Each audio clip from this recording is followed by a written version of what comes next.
Bismillahirrahmanirrahim. Assalamualaikum warahmatullahi wabarakatuh. Saya Saiful Effendi dari kelompok 4 akan memaparkan materi dari kelompok kami. Ini sejarah dan perkembangan batik dan motif ragam batik serta perannya dalam pembangunan di Indonesia. Baik, sejarah batik.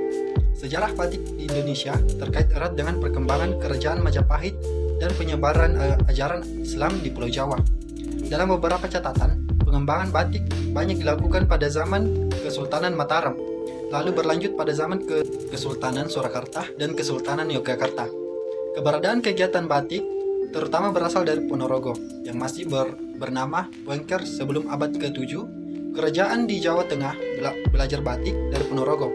Karena itu, batik-batik Ponorogo agak mirip dengan batik yang beredar di Jawa Tengah. Hanya saja batik Ponorogo batik yang dihasilkan rata-rata berwarna hitam pekat atau biasa disebut batik irengan karena yang dekat dengan unsur-unsur magis sehingga dikembangkan oleh kerajaan-kerajaan Jawa Tengah. Kesenian batik di Indonesia telah dikenal sejak zaman Kerajaan Majapahit dan terus berkembang sampai kerajaan berikutnya beserta raja-rajanya.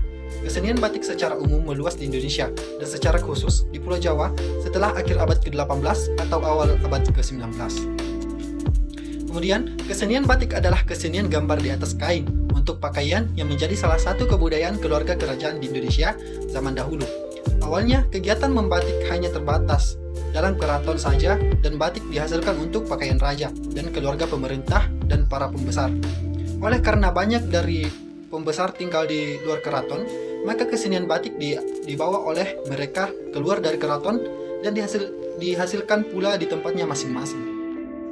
Lama-kelamaan kesenian batik ini ditiru oleh rakyat jelata dan selanjutnya meluas hingga menjadi pekerjaan kaum wanita rumah tangga untuk mengisi waktu luang mereka. Bahan-bahan pewarna yang dipakai untuk membatik terdiri dari tumbuh-tumbuhan asli Indonesia yang dibuat sendiri antara lain dari pohon mengkudu, sega, nila. Bahan soda dibuat dari soda abu, sedangkan garamnya dibuat dari tanah lumpur. Baik, selanjutnya motif batik. Motif batik terdiri atas beberapa. Yang pertama, motif batik 7 rupa Pekalongan. Pada umumnya, batik Pekalongan menampilkan bentuk motif bergambar hewan atau tumbuhan. Dulu Pekalongan adalah tempat transit para pedagang dari berbagai negara, sehingga akulturasi budaya itulah yang membuat batik Pekalongan sangat khas dengan alam, khususnya motif jalan perang, motif buketan, motif terang bulan, motif semen, motif pisan Bali, dan motif lunggungan. Yang kedua, motif batik Sogan, Solo.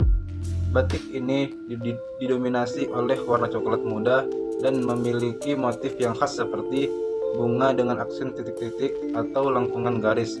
Yang ketiga, motif batik Gentongan Madura. Yang keempat, motif batik Mega Mendung dari Cirebon. Yang kelima, motif batik Keraton Yogyakarta. Keenam, motif batik Simbut Banten. Yang ketujuh, motif Parang Pulau Jawa. Yang kedelapan, motif Kawung Jawa Tengah. Nah, berikut beberapa contoh motif batik.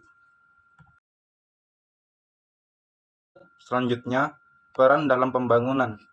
Peran pengrajin batik dalam pembangunan adalah dapat meningkatkan pendapatan masyarakat suatu daerah, sehingga hal ini akan berdampak pada meningkatnya kesejahteraan masyarakat suatu daerah.